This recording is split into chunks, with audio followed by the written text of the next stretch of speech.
कहानी central official को subscribe करें और नए आने वाली वीडियो के लिए घंटी के निशान को दबाएं।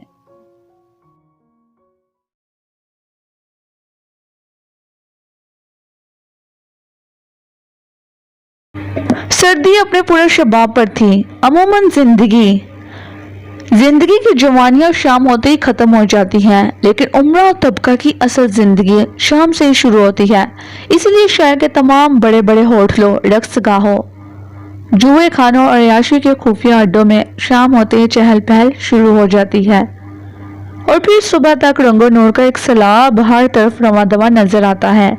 रेनबो होटल दारुल हुकूमत का इंतहाई शानदार और वसी और अरीज होटल था, जहां सिर्फ आला उम्रा तबका ही दाखिल होने की जुर्रत कर सकता था। वैसे तो चहल पहल यहाँ हर रात होती थी, लेकिन आज तो ये चहल पहल अपने पूरे शबाब पर थी। हॉल में कुर्सियां इंतहाई करीने से सजाई गई थी। हर खाली टेबल पर रिजर्वेशन कार्ड लगा हुआ था। हॉल को इतने खूबसूरत तरीके से सजाया गया था कि इंसान देखते का देखता रह जाता। वो ऐसा महसूस करता जैसे अलिफ लैला दुनिया में आ पहुंचा हो। पूरा हॉल भरा हुआ था, सिर्फ चंद मेजें खाली थीं। ये सजावट और रौनक रकासाए मैरी के दम से थी, जिसकी शोहरत का सितारा आजकल बामे अरूज पर पहुंचा हुआ था। पूरी दुनिया में उसके रक्स और हुस्न की शोहरत थी। होटल रेनबो में ये उसका दूसरा रक्स था। कुल रक्स ही इतना जज्बात खेज और नशावर साबित हुआ कि लोग उसके हुस्न और शबाब पर मर मिटे थे। इसलिए आज कल से भी ज्यादा रौनक थी। अभी प्रोग्राम शुरू होने में काफी देर थी, इसलिए तमाम लोग काफी और शराब वगैरह से शुगल कर रहे थे। हाल में हल्के हल्के मुतरन्नम कह के गूंज रहे थे, जिनकी श्रेणी के सामने हाल में बजने वाला आर्केस्ट्रा भी कभी कभी मांद पड़ जाता। अचानक हाल के दरवाजे पर इमरान नुमादार हुआ और जोर से खनकारा तो एकदम तमाम लोगों की नजरें उस तरफ उठ गईं और हाल में एकदम से कह के गूंज उठे। उसकी हालत ही इतनी मजाका खेज थी कि संजीदा से संजीदा इंसान भी हंसने पर मजबूर हो जाता। एक तो टेक्निकल लिबास पर, फिर चेहरे पर हमाकत की दबीस तह।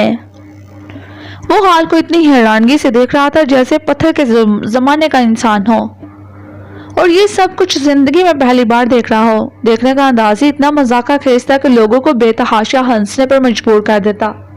वो गौर से हर चीज को देखता, पहले एक आंख बंद कर फिर दूसरी और फिर दोनों आंखें।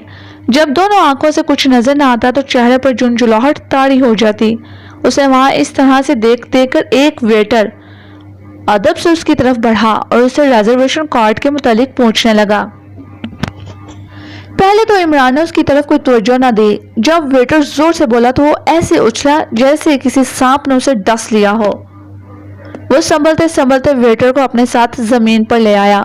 वेटर के चेहरे पर शदीद गुस्से के आसार थे, लेकिन वो कुछ ना बोला। इमरान खड़े होकर ऐसे कपड़े साफ कर रहा था जैसे गिरना उसका मामूल हो। फिर वो वहां से आहिस्ता आहिस्ता चलता हुआ एक मेज पर जा बैठा। मेज पर उसके नाम का कार्ड लगा हुआ था, जो उसके बैठते ही पास खड़े हुए वेटर ने उठाकर मेज के नीचे रख दिया। इस मेज पर 4 कुर्सियां और थीं। इमरान ने साथ वाली कुर्सी पर टांगे रख दी और इत्मीनान से जेब में हाथ डालकर च्युइंगम का पैकेट निकाला, उसे फाड़ा और फिर च्युइंगम का एक पीस मुंह में डाल लिया। लोग उसे इंतहाई दिलचस्पी से देख रहे थे और फिर उसके बैठने का अंदाज अब भी हंसी लोगों की बर्दाश्त से बाहर थी। एक स्मार्ट सा नौजवान पास वाली मेज से उठकर उसके पास आया और उसके कांधे पर हाथ रख दिया। इमरान के इन हमाक में कोई फर्क न आया। नौजवान बोला, क्या आप पहली बार किसी होटल में आए हैं? इमरान चौंका और नौजवान की तरफ देखकर फौरन खड़ा हुआ। उसका हाथ पकड़कर सीने से लगाया और जोर से बोला, हाय मेरी जान, तेरी तलाश में तो मैंने समंदर छान मारे हैं। रूसी रॉकेट में बैठकर खला में हो आया हूँ, मगर तुम कहीं ना मिले। नौजवान घबरा गया और गुस्से से बोला, क्या तुम पागल हो? मेरी जान, हर आशिक को पागल ही कहा जाता है और फिर तुम्हारे जैसी हसीना का आशिक। नौजवान चींप गया और फिर उसने खिसकने में ही आफियत समझी। उसका हाल देखकर हाल में बैठे हुए लोग हंसते हंसते बेहाल हो गए, मगर फिर इसी तरह से बैठ गया जैसे कोई बात ना हुई हो। इतने में सफदर, जूलिया और चौहान हाल में दाखिल हुए। वो तीनों आला लिबास में मलबूस थे, खास तौर पर जूलिया तो आज खूब बन सवर कर आई थी। आज की दावत भी उन्हें इमरान ने दी थी। वो इमरान की तरफ तीर की तरह बढ़े, हेलो का नारा लगाते हुए कुर्सियों पर बैठ गए, मगर जूलिया की कुर्सी पर तो इमरान पैर फैलाए बैठा था, इसीलिए वो खड़ी रही। और इमरान की ये हालत देखकर उसके तन बदन में आग लग गई। ये कोई बैठने का अंदाज है? हटाओ पैर मेरी कुर्सी से। लेकिन इमरान भला ऐसी कच्ची अर्ज कहाँ सुनता। उसके कान पर जून तक न रेंगी। वो इसी तरह से पैर फैलाए च्युइंगम चबाता रहा। अब तो जूलिया का पारा एकदम 110 डिग्री पर पहुंच गया। वो और तो कुछ ना कर सकी। उसने मेज पर से ऐश ट्रे उठाया और इमरान के सर पर दे मारा, मगर मुकाबिल भी इमरान था, इस सदी का चालाक तरीन इंसान। ऐश ट्रे लगने से पहले वो कुर्सी छोड़ चुका था। जूलिया झुनझुना कर कुर्सी पर बैठ गई। इमरान फिर अपनी कुर्सी पर ऐसे बैठ गया जैसे कुछ हुआ ही ना हो। तमाम हाल की नजरें उनकी तरफ थीं। इनमें से चंद की नजरों में मुलामत के आसार थे और बाकी मुस्कुरा रहे थे। सफदर इमरान की तरफ देखकर बोला, इमरान साहब, आज की दावत आखिर किस मकसद के लिए है? आज मैं और जूलिया अपने इश्क की पहली सालगिरह मना रहे हैं, इस सिलसिले में ये दावत दी है, वरना मुझे किसी हकीम ने बताया था कि मैं इतने पैसे खर्च करूं। सफदर और चौहान हंसने लगे और जूलिया बुना कर रह गई, मगर कुछ ना बोली। उसके बाद बातों का सिलसिला चल निकला। इमरान ने काफी मंगवाई थी। आहिस्ता आहिस्ता जूलिया भी बातों में दिलचस्पी लेने लगी और इसका गुस्सा उतर गया, मगर इमरान बातों के साथ साथ हाल पर भी नजर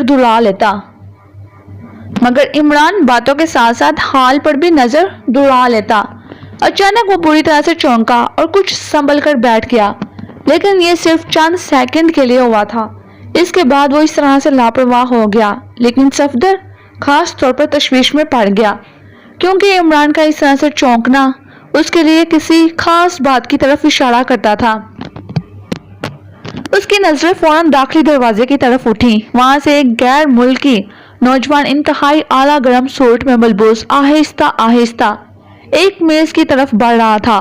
सफदर ने समझ लिया कि इमरान उसे ही देखकर चौंका है। उसने इमरान से पूछा, ये कौन है? मेरी होने वाली बीवी के दामाद का ससुर है। क्या बात हुई? चौहान ने हैरत से मुंह फाड़कर पूछा।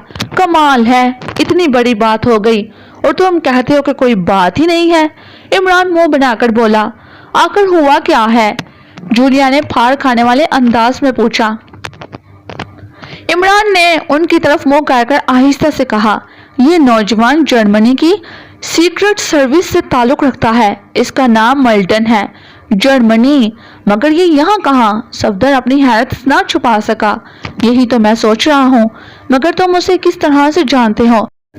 मैं किसको नहीं जानता? कहो तो इसकी 7 पुश्तों का हाल बयान कर दो।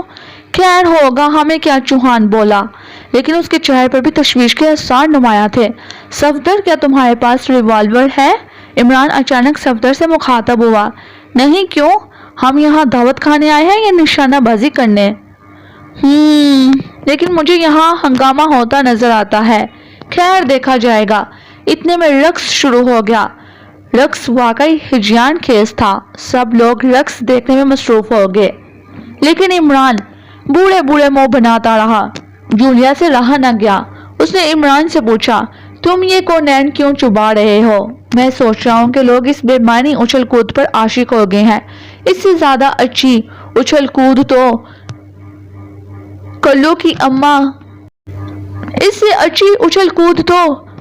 की अम्मा कल्लू के अब्बा से लड़ाई के वक्त कर लेती है। रक्स अपने पूरे अरूज पर था और मैरी का जिस्म आहिस्ता आहिस्ता लिबास से बेनियाज होता जा रहा था। लोगों के मुंह से सिसकानियां निकल रही थीं। अचानक इमरान तीर की तरह सीढ़ियों की तरफ बढ़ा। इसको गए थोड़ी देर हुई थी कि एक जोरदार चीख बुलंद हुई।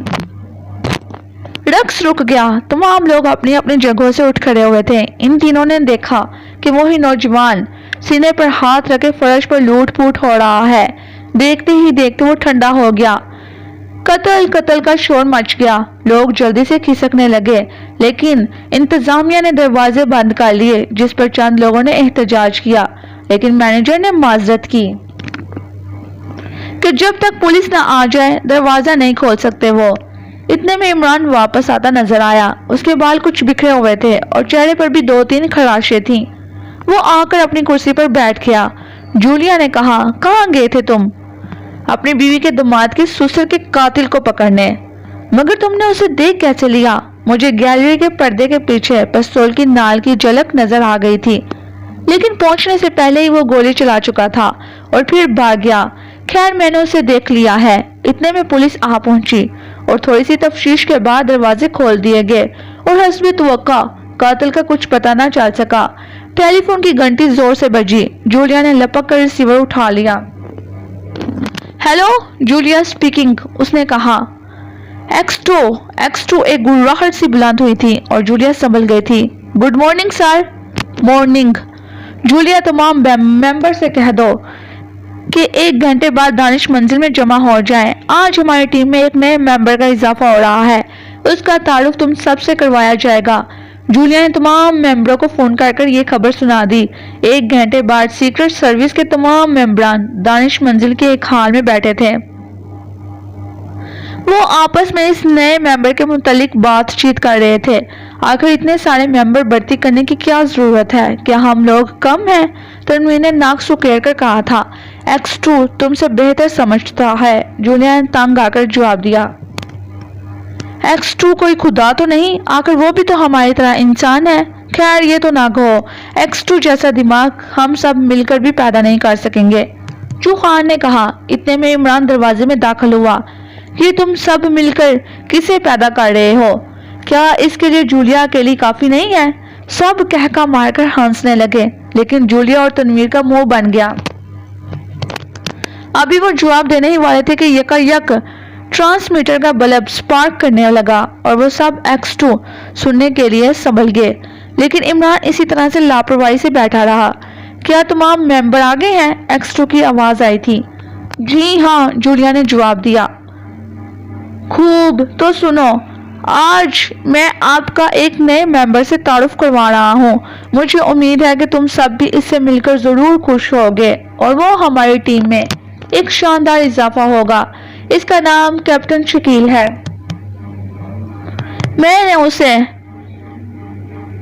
ملٹری انٹیلیجنس سے لیا ہے اور اس کا سابقہ ریکارڈ انتہائی شاندار ہے۔ باقی رہی پرسنالٹی والی بات، وہ آپ سب خود دیکھ لو گے۔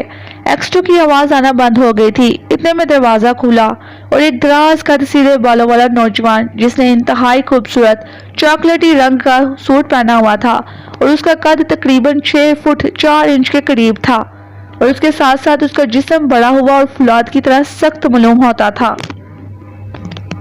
چہرہ بالکل سپاٹ تھا، صرف کشادہ پیشانی پر 2 لکیریں ابھری ہوئی تھی جو اس کی وجاہت میں اور بھی اضافہ کر رہی تھی۔ سب اس کی وجاہت اور خوبصورت شخصیت سے متاثر نظر آنے لگے تھے۔ کیپٹن شکیل نے اندر داخل ہو کر سب کو سلام کیا، السلام علیکم، اور پھر ایک ایک سے ہاتھ ملانے لگا۔ صفدر نے تعارف کی رسم ادا کی اور پھر وہاں چائے کا دور چلنے لگا اور اس دوران باتوں کا سلسلہ چھڑ گیا جس کا تعلق کیپٹن شکیل کی ذات ہی سے تھا۔ کیپٹن شکیل نے اپنا تعارف تفصیل سے کروایا۔ وہ ایک اعلیٰ پٹھان خاندان سے تعلق رکھتا ہے۔ ایم اے تک تعلیم حاصل کرنے کے بعد ملٹری میں چلا آیا، وہاں سے ملٹری انٹیلیجنس میں لیا گیا اور اب اسے یہاں بیچ دیا گیا۔ اس کی باتیں کرنے کا انداز بھی انتہائی دلکش تھا، لیکن یہ عجیب بات ہے کہ باتیں کرنے کے دوران اس کا چہرہ انتہائی سپاٹ رہتا تھا، جیسے کہ وہ میک اپ میں ہو۔ اس چیز کو جولیا اور صفدر نے محسوس کیا، لیکن وہ چپ رہے۔ ایکس ٹو کی آواز ٹرانسمیٹر سے دوبارہ ابھری، کیپٹن شکیل۔ یس سر، کیپٹن شکیل فوراً بولا۔ باقی سب لوگ کہکا مار کر ہنس پڑے تھے۔ آپ حیران نہ ہو کیپٹن صاحب، یہ ہے ہی ایسے، ابھی تو آگے آگے آپ پر ان کے جوہر کھلیں گے۔ میں کوئی مس جوہر کلکتے والی ہوں جو میرے جوہر کھلیں گے؟ صفدر، تم نے میری توہین کر دی ہے، اب میں یہاں سے ہرگز نہیں جاؤں گا، عمران برا مارنے والے انداز میں بولا، اور ایک بار پھر سب ہنس پڑے، اور پھر یہ دلچسپ مجلس برخاست ہو گئی۔ شہر میں گہما گہمی پورے زوروں پر تھی، ہر شخص اپنے حال میں مست تھا۔ रेडियो पर दोपहर की खबरें नशर हो रही थीं कि अचानक रेडियो की नशरियात में गड़बड़ होने लग गई और फिर ऐसा मालूम हुआ जैसे अनाउंसर की आवाज मध्यम होती चली गई हो। वो कह रही थी कि ए कुराए अर्ज के लोगों, संभल जाओ, अब भी वक्त है। तुम लोग अपने जालिम हुक्मरानों के खिलाफ बगावत कर दो जिन्होंने तुम्हारे हकूक जब्त कर रखे हैं, तुम्हें गुर्बत की चक्कियों में पीस रहे हैं। ये सब गद्दार हैं, इनको इनकी गद्दारी की भयानक सजा दो। ये पहला अल्टीमेटम है, अगर 2 रोज के अंदर अंदर तुम लोगों ने अपने मौजूदा हाकिमों के खिलाफ बगावत ना की तो माँ का जोंगा की नजरों में तुम भी गद्दार हो जाओगे और फिर तुम्हारी भी वही सजा होगी जो उनकी है।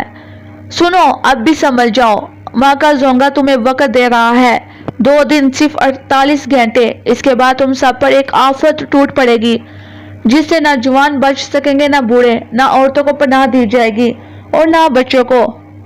हर अमीर और गरीब को यकसा सजा दी जाएगी। अगर 2 रोज के अंदर अंदर तुमने मौजूदा हुकूमत का तख्ता उलट दिया तो अवाम इस सजा से बच जाएंगे और माँ का जोंगा की निगरानी में ये दुनिया जन्नत बन जाएगी। माँ का जोंगा जिंदाबाद। तकरीर खत्म होते ही अनाउंसर की आवाज दोबारा आने लगी। इस आवाज को सुनते ही हुकूमत की तमाम मशीनरी परेशान हो गई। टेलीफोन पर टेलीफोन होने लगे। इसकी आवाज का मुखरिज मालूम करने की कोशिश की जाने लगी लेकिन कुछ पता ना चल सका।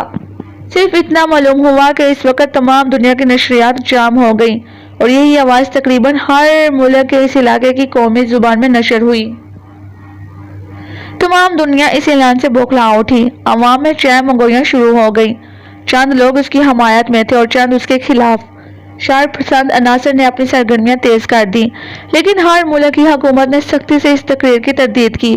लोगों को होशियार किया कि इस काले प्रोपगंडे से बचें। दारुल हुकूमत में फौरी तौर पर हुक्काम का एक हंगामी इजलास तलब किया गया जिसमें काफी बहस व मुबासा के बाद ये तय पाया गया कि नज़्म नसर को हर हालत में बरकरार रखा जाए और गुंडे अनासर पर कड़ी नजर रखी जाए।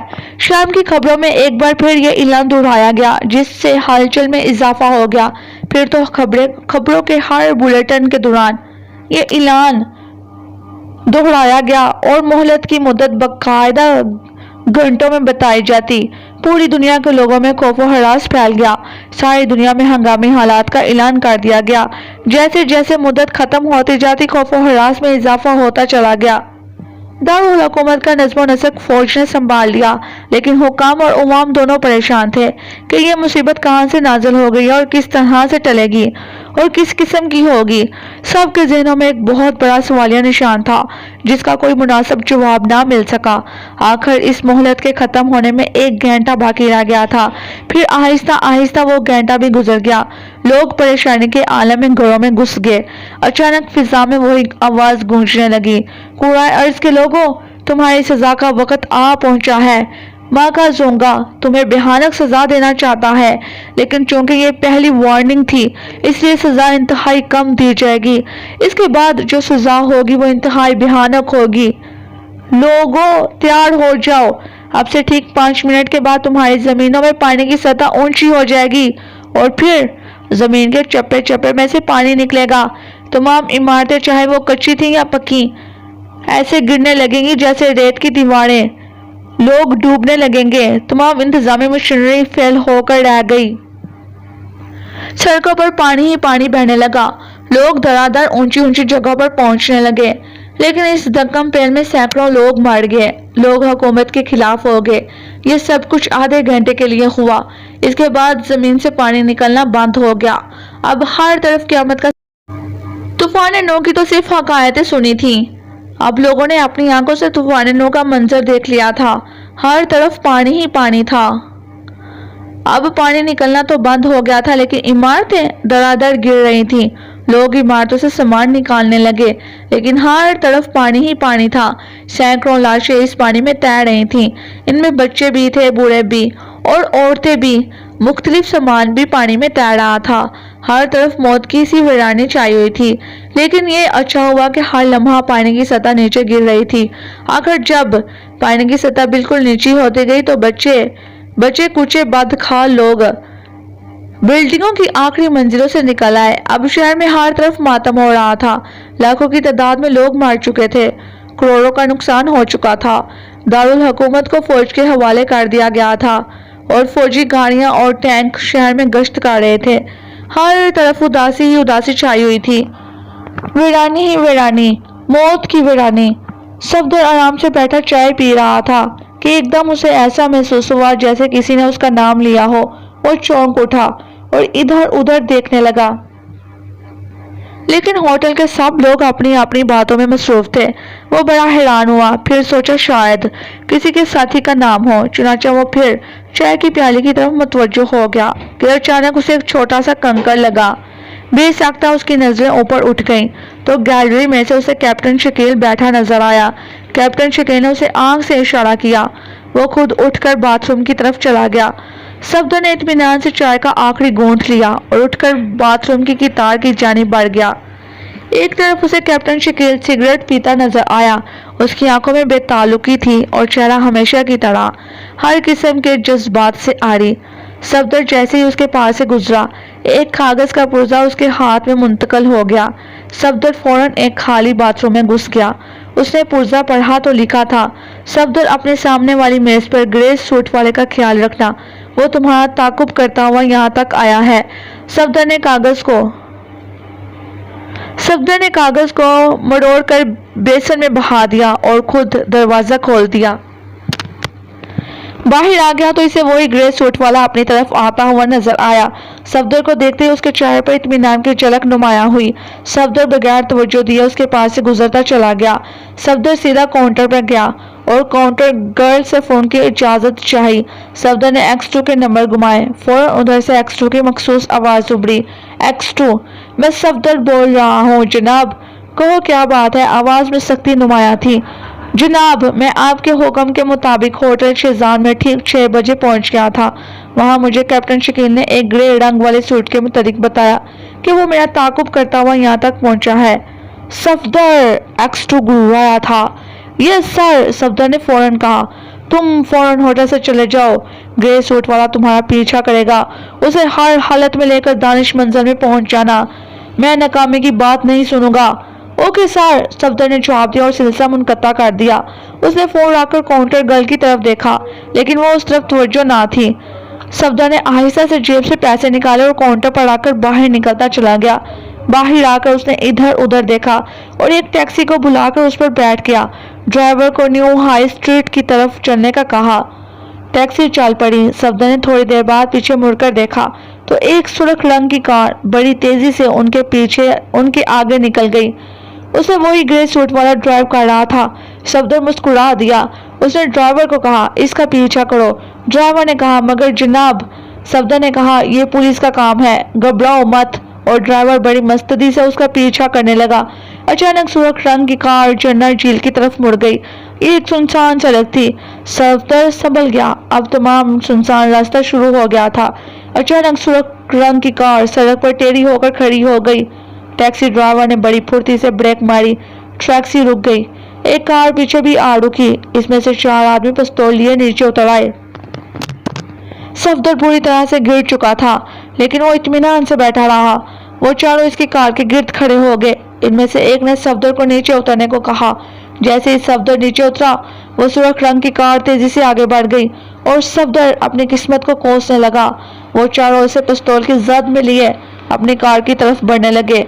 सफदर ने सोचा, इस तरह तो वो खुद किसी हकीर चूहे की तरह चूहेदान में फंस जाएगा। उसे कुछ करना चाहिए। ये सोचते ही वो चलते चलते एकदम बैठ गया। उससे बिल्कुल पीछे आने वाला उसके ऊपर से गिरता हुआ आगे जा पड़ा। सफदर को इतना मौका काफी था। वो बाकी तीनों से उलझ पड़ा और इतनी तेजी से लाते और गूंसे मारने लगा कि उनके हाथ से पिस्तौल छूट गए और वो सफदर से गुथ गए। सफदर भला 3 आदमियों के बस में कहाँ आता था। उसने 2 मिनट से भी कम अरसे में तीनों को लटा दिया। अचानक उनके पीछे से एक चीख उभरी और वो उछलकर एक तरफ हट गया।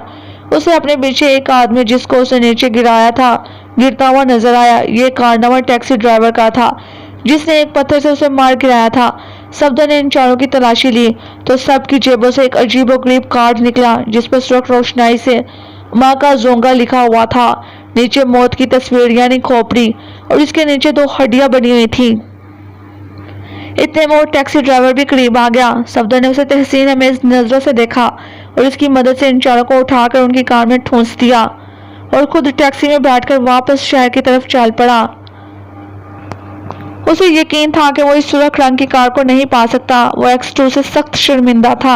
अब न जाने उसकी इस नाकामी पर X2 का रद्द-ए-अमल क्या होगा, लेकिन शायद इन कार्डों की वजह से जान बच जाए। शहर आने पर उसने टैक्सी फोन बूथ के करीब रुकवा दी। जैसे ही ग्रे सूट वाला होटल से उठा, कैप्टन शकील ने अपनी जगह छोड़ दी। वो पहले ही बिल अदा कर चुका था। वो तीर की तरह ग्रे सूट वाले के पीछे गया।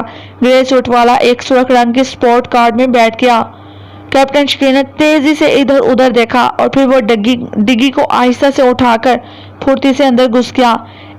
जैसे ही ग्रे सूट वाला होटल से उठा, कैप्टन शकील ने अपनी जगह छोड़ दी। बिल वो पहले ही अदा कर चुका था। वो तीर की तरह ग्रे सूट वाले के पीछे गया। ग्रे सूट वाले एक सुर्ख रंग की स्पोर्ट्स कार में बैठ रहा था। कैप्टन शकील ने तेजी से इधर उधर देखा, फिर वो डिग्गी को आहिस्ता से उठाकर फुर्ती से अंदर घुस गया। इतने में कार आहिस्ता आहिस्ता चल पड़ी, फिर वो तेजी से भागने लगी। कैप्टन शकील एक जड़ी से पीछे का नजारा देखने लगा। अचानक कार ने एक टैक्सी को क्रॉस किया। इसमें से उसे सफदर की कमीज के कफ में लगे हुए मखसूस बटन की झलक नजर आई। फिर वो सुर्ख टैक्सी तेजी से कार के पीछे भागती हुई नजर आई। अचानक कार रुक गई। कैप्टन शकील ने बड़ी मुश्किल से खुद को संभाला, नहीं तो इसका सर डग्गी के ढकने से जा टकरा था। टैक्सी के ब्रेक भी बड़ी तेजी से लगे थे। कैप्टन शकील को डर था कि कहीं कार में मौजूद ग्रे सूट वाला उतरकर पीछे न चला आए, लेकिन कोई ना आया। उसने देखा कि सफदर की कार के पीछे एक और कार आकर रुकी और सफदर 4 पिस्तौलों की जद में नीचे उतर रहा है। अभी वो कुछ करने का इरादा ही कर रहा था कि कार तेजी से चल पड़ी। अब सारी स्कीम उसकी समझ में आ गई। ताकुब को रोकने का बेहतरीन तरीका इस्तेमाल किया गया था। कार तेजी से चल रही थी। अचानक वो कच्चे में उतर गई। अब कैप्टन शकील सख्त मुश्किल में फंस गया था, क्योंकि उसे खतरा था कि कहीं डग्गी के उछलने पर या कूदने पर उसके उछलने से ग्रे सूट वाला होशियार न हो जाए। लेकिन कच्चे में थोड़ी देर ही चलकर कार रुक गई और वो ग्रे सूट वाला उतरकर एक तरफ चल पड़ा। कैप्टन शकील भी फुर्ती से डग्गी में से उतरा और एक दरख्त के पीछे छुप गया। सामने उसे एक कच्ची सी इमारत नजर आ रही थी। वो कार से उतरने वाला शख्स इसी में दाखिल हो गया। कैप्टन शकील ने भी इस इमारत में दाखिल होकर इमारत के दरवाजे के बाद एक राहदारी बनी हुई थी, जिसके दोनों तरफ कमरे थे। एक दरवाजे की दर्स में से रोशनी की पतली सी लकीर आ रही थी। कैप्टन शकील बिल्ली की सी चाल चलते हुए इस दरवाजे तक पहुंचा। उसके हाथ में रिवॉल्वर और मजबूती से पकड़ा हुआ था। वो इंतहाई चौकन्ना नजर आ रहा था। उसने दर्स से आंख लगाकर देखा तो अंदर 4 आदमी नकाब पहने सोफे पर बैठे थे। ग्रे सूट वाला एक तरफ खड़ा था। क्या रहा? एक नकाबपोश ने पूछा। सब ठीक है, ग्रे सूट वाले ने जवाब दिया। किसी ने ताकुब तो नहीं किया? ताकुब किया था, मगर तरकीब नंबर 4 से रोक दिया गया। अचानक कैप्टन को पीछे से एक लात लगी और कैप्टन बेख्याली में कमरे के अंदर जा गिरा, लेकिन फौरन उठ खड़ा हुआ। दरवाजे पर एक कोवी हैकल हबशी हाथ में पिस्तौल थामे खड़ा था। उसकी आंखें सुर्ख थीं। कमरे में बैठे हुए 4 नकाबपोश हड़बड़ाकर उठ खड़े हुए। कैप्टन का पिस्तौल उसके हाथ से छूटकर ग्रे सूट वाले के कदमों में जा गिरा था, जिसे उसने उठा लिया था। अब कैप्टन शकील खाली हाथ था। साहब, ये कुत्ता बाहर से बातें सुन रहा था। हबशी गुर्राया। एक नकाबपोश की फनकारती हुई आवाज आई। कौन हो तुम और यहाँ कैसे आए? उसने कैप्टन शकील की तरफ मुखातब होकर पूछा था। सवाल के पहले हिस्से का जवाब मैं नहीं दे सकता, अलबत्ता दूसरे का बता सकता हूँ कि मैं ग्रे सूट वाले की तरफ इशारा कर इसकी कार की डिग्गी में आया हूँ। तुम्हें ये बताना पड़ेगा कि तुम कौन हो और यहाँ कैसे आए हो। नकाबपोश की गुर्राहट भयानक हो गई, लेकिन कैप्टन शकील ने कोई जवाब न दिया। नकाबपोश ने हबशी की तरफ देखकर कहा, इसका दिमाग ठिकाने लगाओ। इस हबशी ने अपना पिस्तौल एक नकाबपोश के हवाले कर दिया और खुद आहिस्ता आहिस्ता कैप्टन शकील की तरफ बढ़ा। اس کا انداز انتہائی مرعوب کن تھا، لیکن کیپٹن شکیل ایک ٹھوس چٹان کی طرح کھڑا تھا۔ اس کے چہرے پر کوئی شکن نہ تھی، وہ انتہائی اطمینان سے اس حبشی کی طرف دیکھ رہا تھا۔ حبشی اس کا یہ اطمینان دیکھ کر ایک لمحے کے لیے جھجکا، لیکن پھر اچانک اچھل کر کیپٹن شکیل کی طرف آیا۔ کیپٹن شکیل انتہائی پھرتی سے ایک طرف ہٹ گیا۔ حبشی اتنی تیزی سے آگے کی طرف بڑھا، پیچھے سے کیپٹن شکیل نے اس کی پشت سے ایک بھرپور لات ماری اور حبشی اچھل کر سامنے والی دیوار سے جا ٹکرایا۔ پھر اچانک ہی وہ تیزی سے پلٹا۔ اس کا چہرہ لہولہان ہو گیا تھا، وہ انتہائی بھیانک لگ رہا تھا، آنکھوں میں شعلے سے بھڑک اٹھے تھے۔ اس نے اپنا دایاں ہاتھ تیزی سے ہلایا۔ کیپٹن شکیل نے فوراً پہلو بدلا، لیکن حبشی اسے ڈاج دینے میں کامیاب ہو گیا۔ اس نے فوراً انتہائی پھرتی سے اور زور سے اپنے بائیں ہاتھ سے کیپٹن شکیل کے منہ پر بھرپور گونسا مار دیا اور کیپٹن شکیل لڑکھڑاتا ہوا 3 قدم پیچھے چلا گیا۔ اب کیپٹن شکیل کی آنکھوں میں سرخی آ گئی، لیکن چہرے پر وہ اطمینان تھا۔ اچانک کیپٹن شکیل اپنی جگہ سے اچھلا اور اس کے دونوں پیر تیزی سے حبشی کے سینے سے ٹکرائے۔ حبشی کے منہ سے ایک بھیانک چیخ نکلی اور وہ زمین پر گر پڑا۔ اس کے منہ اور ناک سے خون کے فوارے ابل پڑے۔ کیپٹن شکیل کی زوردار فلائنگ کک سے اس کی پسلیاں ٹوٹ گئی تھیں۔ وہ چند سیکنڈ کے لیے تڑپا اور ٹھنڈا ہو گیا۔ چاروں نقاب پوش ایک لمحے کے لیے حیران رہ گئے۔ کیپٹن شکیل انتہائی تیزی سے گھوما اور دوسرے لمحے گرے سوٹ والا اس کے ہاتھوں میں تھا۔ وہ دروازے کی طرف بھاگا۔ گرے سوٹ والا اس کے ہاتھوں میں ایک بے بس پرندے کی طرح مچل رہا تھا۔ اچانک نقاب پوش کو ہوش آیا۔ ایک نے گولی چلا دی، لیکن بے سدھ گولی دروازے کے سامنے والی دیوار سے ٹکرائی تھی۔ کیپٹن شکیل راہداری کے آخری سرے تک دوڑتا گیا، پھر اچانک پلٹا اور ایک ساتھ کے کمرے میں گھس گیا۔ گرے سوٹ والا اب بھی اس کے ہاتھوں میں مچل رہا تھا، لیکن کیپٹن شکیل نے اس کا منہ سختی سے دبا دیا۔ نقاب پوش ڈرتے ہوئے راہداری میں آئے، لیکن کیپٹن شکیل انہیں نظر نہ آیا۔ وہ راہداری سے باہر نکل گئے۔ وہاں بھی کیپٹن شکیل کا کوئی پتہ نہ تھا۔ اتنی جلدی بلا کہاں جا سکتا ہے؟ ایک نقاب پوش نے کہا۔ پتہ نہیں، ایک گڑگڑاہٹ بلند ہوئی تھی۔ کہیں پچھلے دروازے سے تو نہیں بھاگ گیا؟ پہلے والے نے کہا۔ چاروں پچھلے دروازے کی طرف بھاگے، لیکن وہ وہاں بھی نہ تھا۔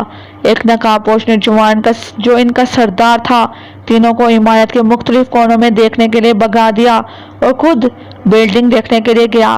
اتنا وقفہ کیپٹن شکیل کے لیے کافی تھا۔ اس نے گرے سوٹ والے کو ہاتھوں پر اٹھایا اور اس کے منہ پر ہاتھ رکھنے کی وجہ سے وہ بے ہوش ہو گیا تھا۔ وہ گیٹ کے سامنے کھڑی ہوئی سرخ کار میں پھرتی سے بیٹھ گیا۔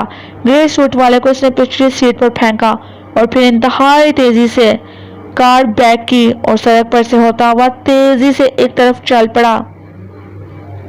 اس کی کار کو پچھلی طرف سے گولیاں ٹکرائیں، لیکن جلد ہی اس کی کار پستول کی رینج سے نکل گئی۔ چند ہی لمحوں میں وہ جام نگر والی سڑک پر تھا۔ اس کی کار انتہائی تیزی سے بھاگ رہی تھی اور اس کا رخ دانش منزل کی طرف تھا۔ عمران کی سرخ رنگ کی کار سر سلطان کی وسیع و عریض کوٹھی کے پورچ میں جا کر رک گئی۔ عمران دروازہ کھولتے ہی تیزی سے نیچے اترا۔ اس بار اس کے جسم پر سلیقے کے کپڑے تھے اور چہرے پر حماقت کی تہیں بالکل غائب تھیں۔ ایسا محسوس ہوتا تھا کہ یہ عمران کی بجائے کوئی اور ہے۔ وہ تیز تیز قدموں سے چلتا ہوا سر سلطان کے ڈائننگ روم میں داخل ہو گیا۔ سر سلطان اپنے ڈائننگ روم میں بیٹھے اپنے ڈرائنگ روم میں بڑی پریشانی سے ٹہل رہے تھے۔ ان کی پیشانی پر غور و فکر کی گہری لکیریں نمایاں تھیں۔ عمران کو دیکھتے ہی ان کے چلتے قدم رک گئے تھے۔ عمران نے سلام کیا۔ السلام علیکم۔ سر سلطان نے اسے صوفے پر بیٹھنے کا اشارہ کرتے ہوئے خود بھی ایک صوفے پر بیٹھ کے وعلیکم السلام۔ سر سلطان عمران کو اس روم میں دیکھ کر اور بھی سنجیدہ ہو گئے۔ 2 منٹ تک تو کوئی بھی نہ بولا، پھر سر سلطان نے سکوت توڑا۔ عمران بیٹے، حالات کا تو تمہیں علم ہے؟ جی ہاں بخوبی۔